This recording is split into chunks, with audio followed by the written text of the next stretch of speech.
The Baba Yaga is back in John Wick Chapter 4, or as I like to call it, Neo facing Pennywise the Dancing Clown in a duel. Things are about to get intense.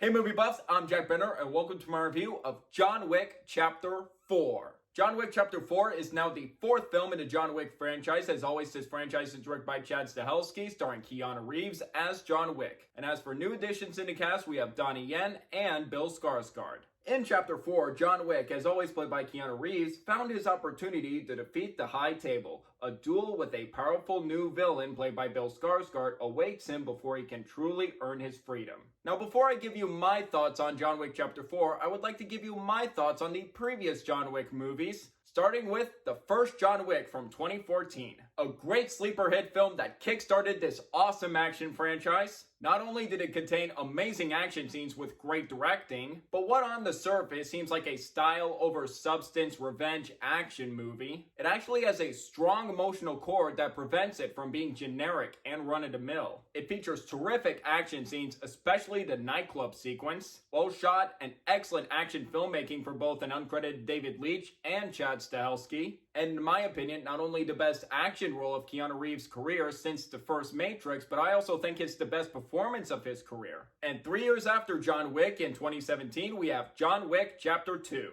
Even though I prefer the first film due to its stronger story and character motivation, Chapter 2 succeeds in continuing the story, expanding the world building, and delivering amazing action sequences, and also that pencil kill.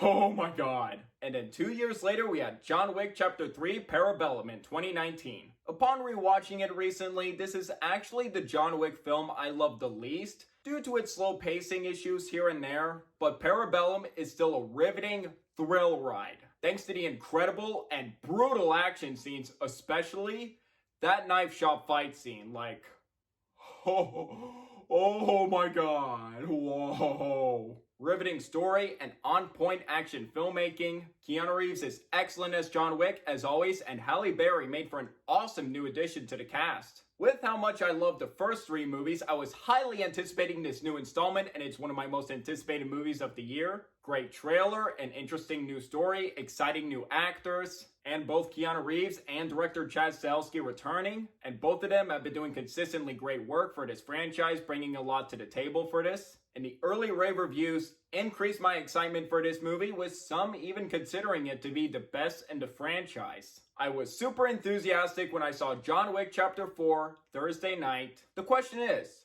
does John Wick Chapter 4 deliver the goods? The answer? Hell yeah.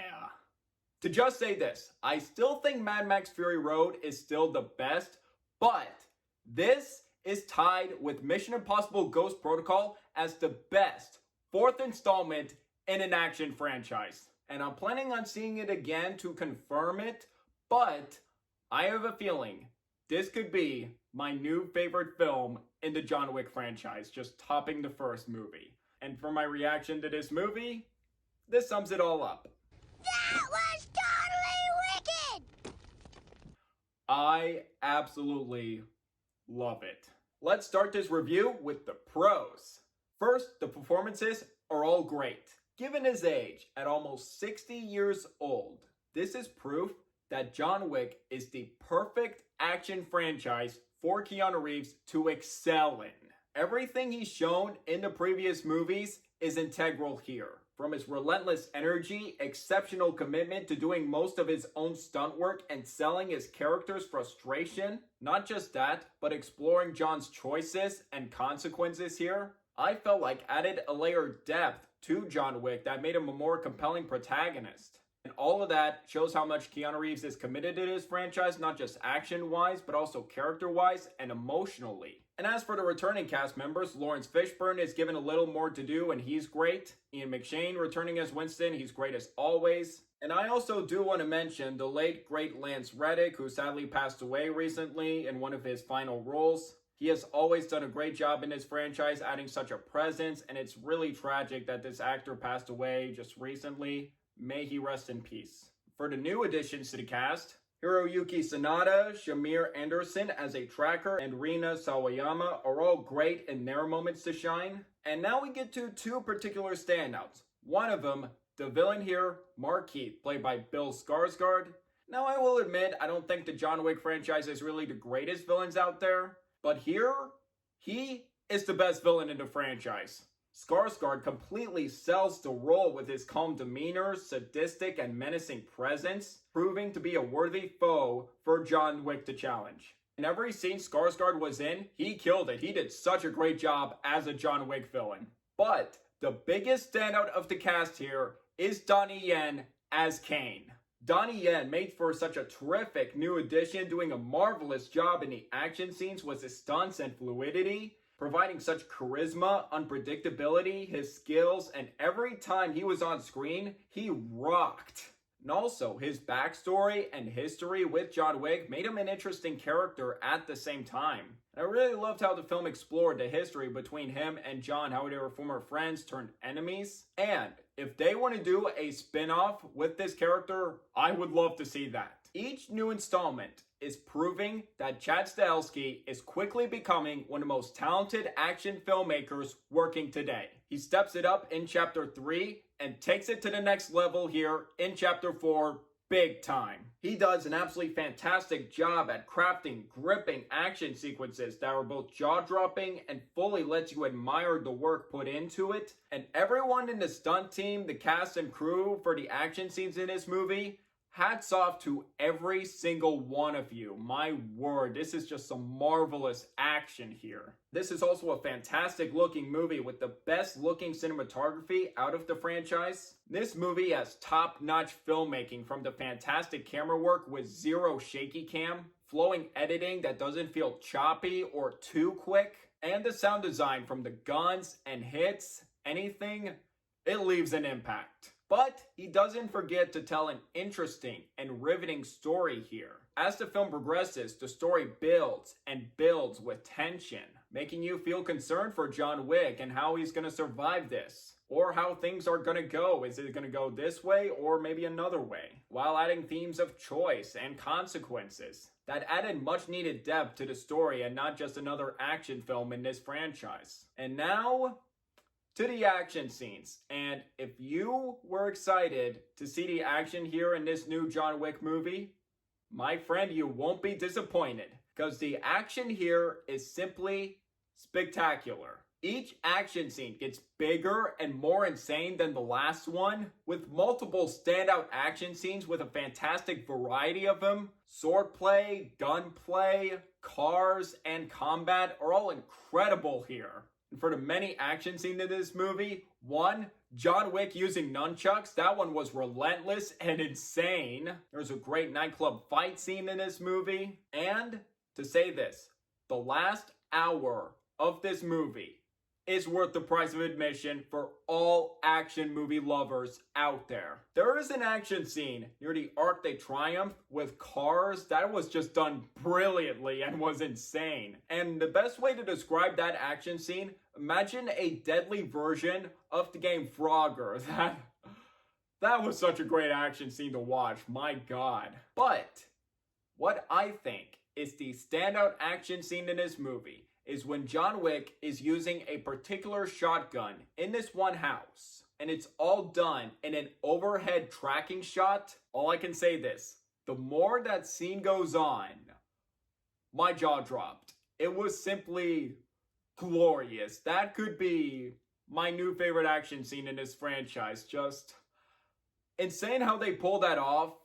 And I absolutely loved it. Just freaking amazing. Furthermore, Chapter 4 continues the strengths of the sequels by expanding the world building of the Continental, making it feel more lived in and established on how they operate, and showing different versions of the Continentals internationally. It's great to see expansion of mythology like this in the John Wick franchise. And I feel like that expansion of the world building makes this action franchise feel distinct from the other ones. Now, this is the longest entry in the franchise. This film is 2 hours and 49 minutes long. Now, that may seem daunting at first at almost 3 hours, but once I'm invested in the story right from the jump, I was in it. I didn't really mind the runtime that much and was just totally in for an action-packed thrill ride. And I felt like this film did a great job at balancing breathing time and character work while also delivering fantastic action scenes at the same time. As for issues or nitpicks, I'd say one minor issue I have is at the beginning it does take a bit of a while to get going.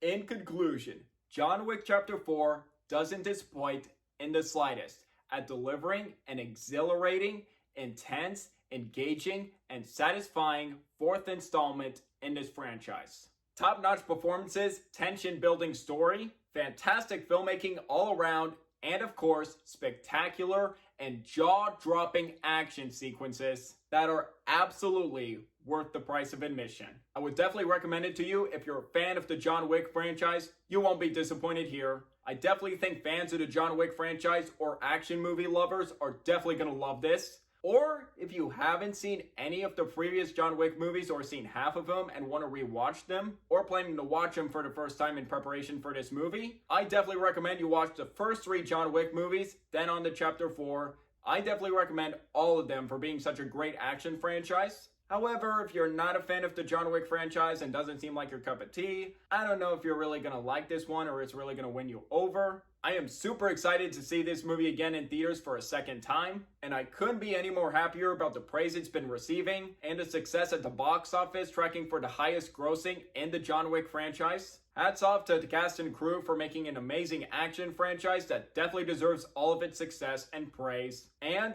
definitely see John Wick Chapter 4 on the biggest screen possible. And now to grade it, I'm going to give John Wick Chapter 4 4.5 stars out of 5. And A, hands down the best film I have seen so far this year, and the first great new release that I have seen so far in 2023, excluding 2022 releases. Very satisfied that this franchise is still consistent and going strong. And 2023 is going to be such a great year for action movies with this, Indiana Jones and the Dial of Destiny, which I'm excited for, and I am pumped for Mission Impossible Dead Reckoning Part 1, so 2023 for action movies, it's gonna rock. If this were to be the last film in the John Wick franchise since Chad Stahelski said he would like to give this franchise a rest and take a break from it, I'd be okay with that, and also thinking I don't know how they're gonna top this one. Honestly, I really don't. And also hearing that they have plans for this franchise, that they want to do like a TV show on the Continental, that sounds interesting. And also they want to do a ballerina spinoff with Ana de Armas as the lead. I would love to see that. She did a great job for her screen time in No Time to Die. Would love to see her in the John Wick franchise. And now where would this rank in my John Wick ranking? Number 4 would be Chapter 3 for me. Number 3, Chapter 2. Number 2, Chapter 1. And number 1 for now, Chapter 4. Again, I am planning on seeing this movie again to confirm that. And again, I do have a feeling I think this is the best film in the John Wick franchise, in my opinion. So I'd like to hear from you guys. What are your thoughts on John Wick Chapter 4? Have you seen it? Do you agree? Disagree with my review? Or if you haven't seen it, are you looking forward to checking out the film or not? Let me know below. Did you enjoy hearing my thoughts on this movie and want to see more reviews like this in the future? If yes, please hit that like and subscribe button if you're new here, and don't forget that notification bell for my next upload in the future. It really means a lot. And until the next video, I'm Jack Benner, and look forward to another movie review.